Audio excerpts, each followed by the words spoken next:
أعوذ بالله من الشيطان الرجيم. بسم الله الرحمن الرحيم.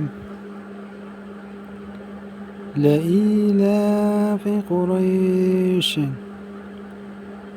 إيلافهم رحلة الشتاء والصيف فليعبدوا رب هذا البيت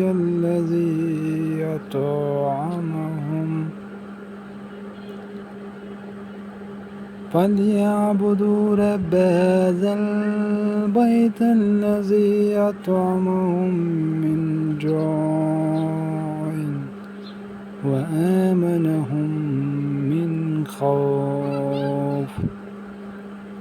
صدق الله العظيم.